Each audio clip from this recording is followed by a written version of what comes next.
दुनिया भर में देखने और सुनने वालों को मोहम्मद वकार हुसैन का सलाम। नाजरीन, आज हम बात करने जा रहे हैं फैसलाबाद के हल्का NA97 पे। तो इस वक्त हमारे साथ स्टूडियो में मौजूद हैं senior anchor person Umar Khattab Wattoo साहब। वट्टू साहब वेलकम, आपने हमें टाइम दिया। तो वट्टू साहब, आज हम आपसे बात करेंगे NA97 में आप किस सियासी जमात का मुस्तकबिल देख रहे हैं?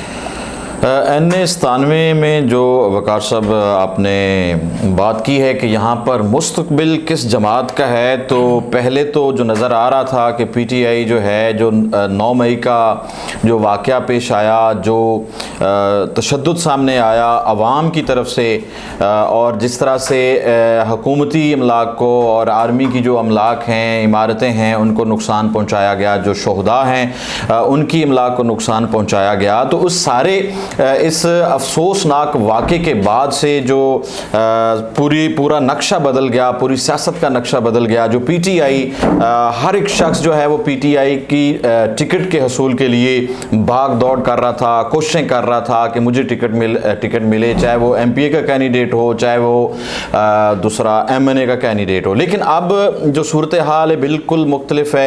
अब जिस तरह से पकड़ दकड़ हुई और मुकदमात हुए, PTI के जो ख्वाहिशमंद थे टिकट लेने के लिए, वो जो है वो नज़र नहीं आते। लेकिन जो है अब सूरत हाल मुख्तलिफ है। अब जो नज़र आ रहा है, अगर PTI जो है उसको कैंपेन करने की इजाज़त नहीं मिलती या इलेक्शन में वो उस तरह से हिस्सा नहीं ले सकते जिस तरह पहले PTI की जमात जो है वो नज़र आ रही थी कि उनका मुस्तकबिल क्या है, तो मैं ये समझता हूँ कि उसके बाद जो है वो मुस्लिम लीग नून के जो कैंडिडेट हैं, मुस्लिम लीग नून जो है वो NA97 में काफ़ी जो है वो अहमियत रखती है। उनका जो कैंडिडेट है वो काफ़ी, मेरे व्यू के मुताबिक वो काफ़ी स्ट्रॉन्ग है।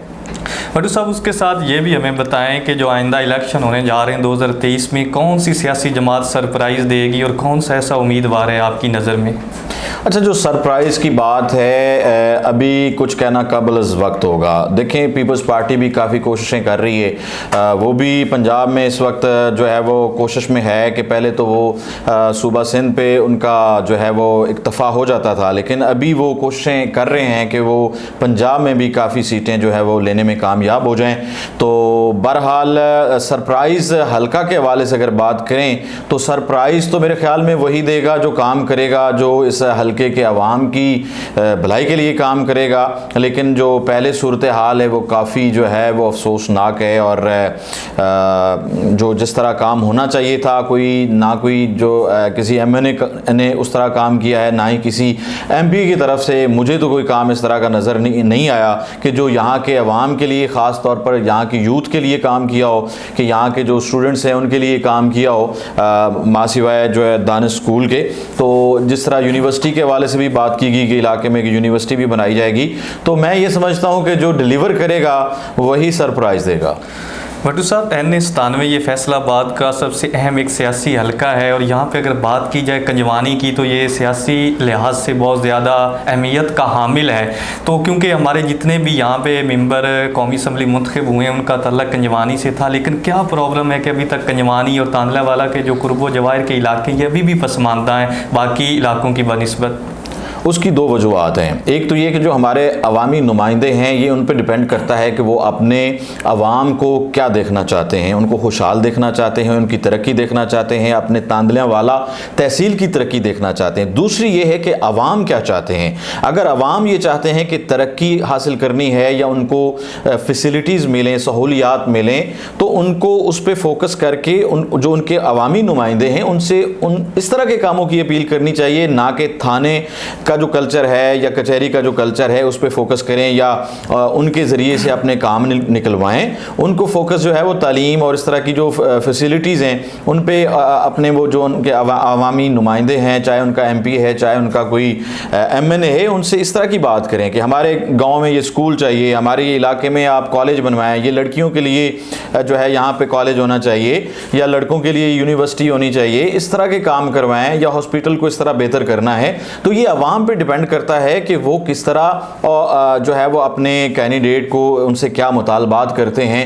वोट लेने जब जाते हैं तो उस वक्त अपने मुतालबात उनके सामने रखें, जो डिलीवर करे उसको बाद में वोट दें, ना कि आंखें बंद करके अपने थाने के कल्चर को बहाल करते हुए या अपनी लड़ाइयों में, अपने मसलों में, अपनी उलझनों में उनकी फेवर लेके थाने में या आगे पीछे वो इस बिना पे वोट दे दें। मैं ये समझता हूँ कि विजन को देखना चाहिए, और जो जब तक हमारे अवाम जो हैं उनमें शऊर नहीं आएगा, उनको ये नज़र नहीं आएगा कि कौन सा उनका नुमाइंदा उनके लिए भला करने का ख्वाहिशमंद है, उनकी तरक्की के लिए कोशिशें कर रहा है, तब तक मैं नहीं समझता कि इस मुल्क की जो है वो कोई तकदीर बदलेगी।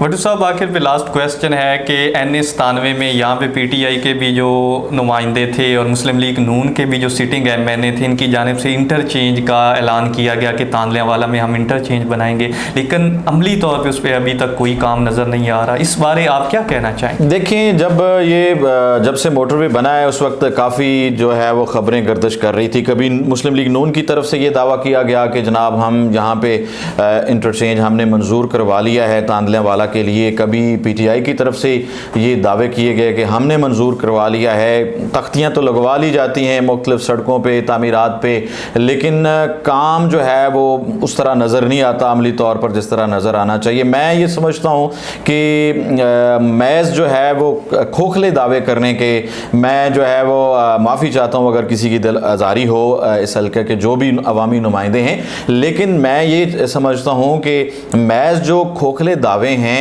उनसे बेहतर है कि पहले अमली काम किया जाए, उसके बाद उसको अप्रिशिएट जो है वो खुद ब खुद अवाम करेंगे। भट्टू साहब, बहुत शुक्रिया टाइम देने का, और मोहम्मद वकार हुसैन को इजाज़त दीजिए। अल्लाह हाफिज़।